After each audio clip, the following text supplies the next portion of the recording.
This is my home at the southern tip of Africa. This place is special to me because it's the origin of our species, where we first lived in harmony with animals.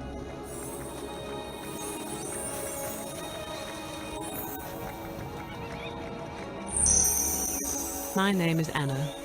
I've studied the ancient skills, and I'm so passionate about awakening a sense of communicating with animals in us modern humans. I'm dedicating my life to this because I believe that humanity is suffering from a great separation sickness, a real disconnect from nature. My sense is that by understanding animals more deeply, we can begin to heal ourselves. This is now my life. I talk with animals, and they talk back to me.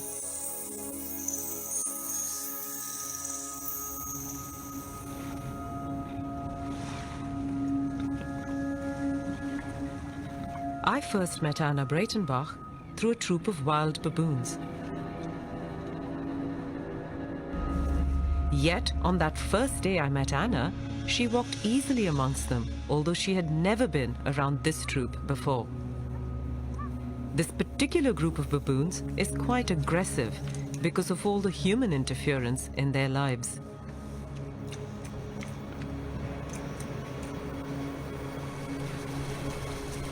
When the alpha male returned after a while, I was lying down almost asleep. It was the alarm call of one of the females next to me that alerted me to his presence.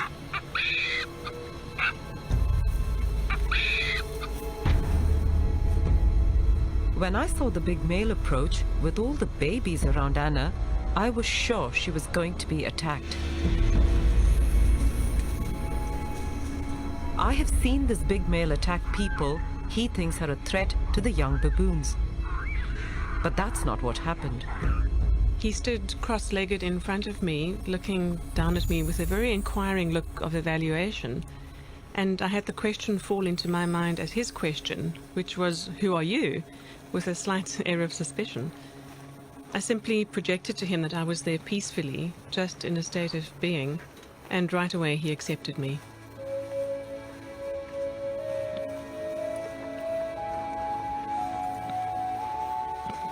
And the alpha male kept on looking at me, and I got the distinct silent impression in my head from him, saying, "Seeing as you wanted to be with us, then do as we're doing and dig with me."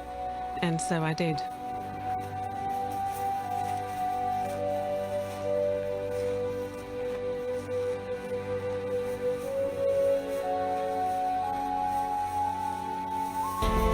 But there was one big cat here that he did not know what to do with.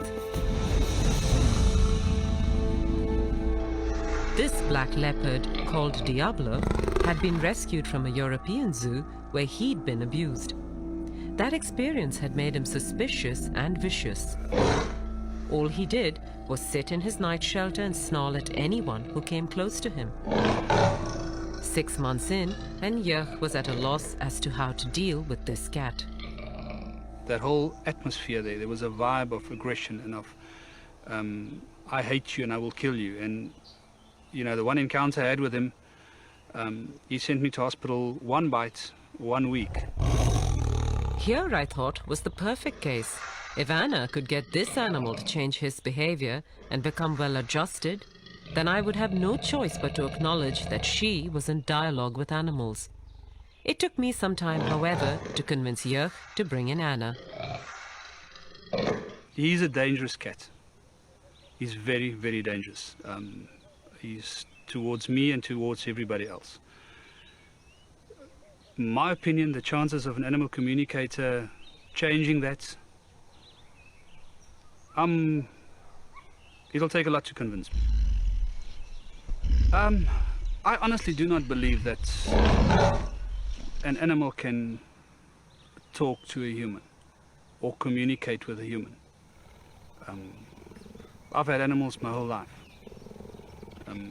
We give them commands, we give them instructions, and they do it as we habituate them, basically.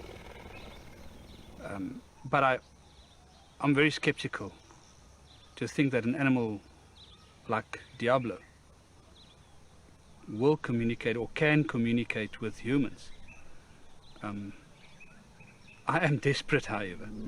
I do not want to lose him. I made sure that Anna had no information on Diablo or his history before she came to speak to the black leopard.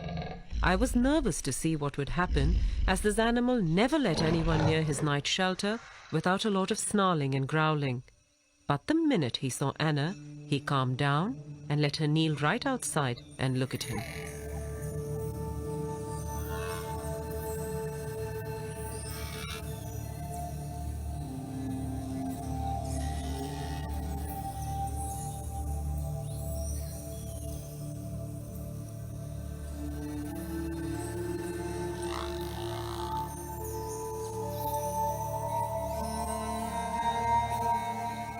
This beautiful black leopard that you've asked us to communicate with is very overawed by his new surroundings, having come from a very cramped and stressful place for him.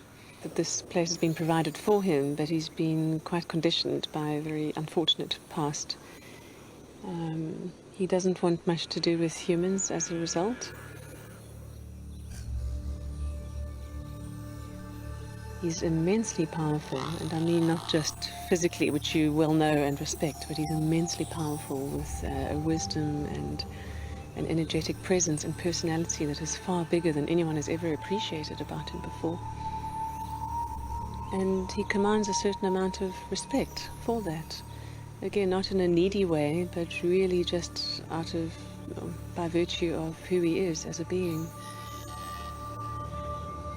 There's a very particular thing about his name, Diablo. He wants that name changed because he doesn't like the associations with it, the blackness, the darkness, the diabolical. And when asking him about his past before coming here, he shows concern for two young cubs that were next to him.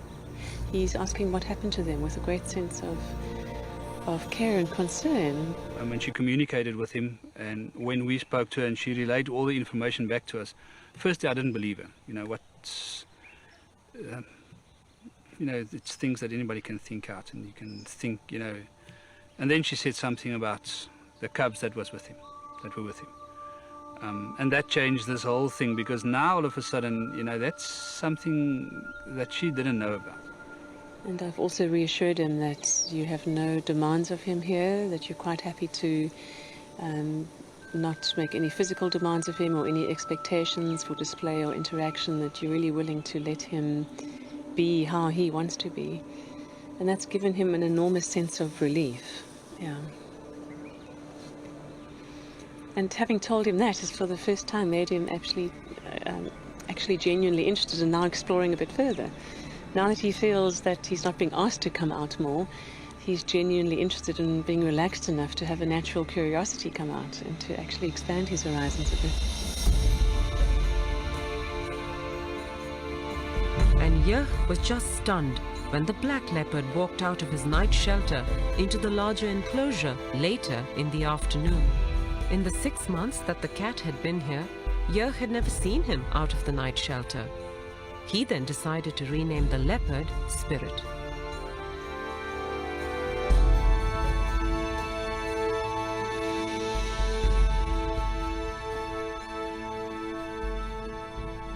We told him that same afternoon that we're not going to call him Diablo anymore.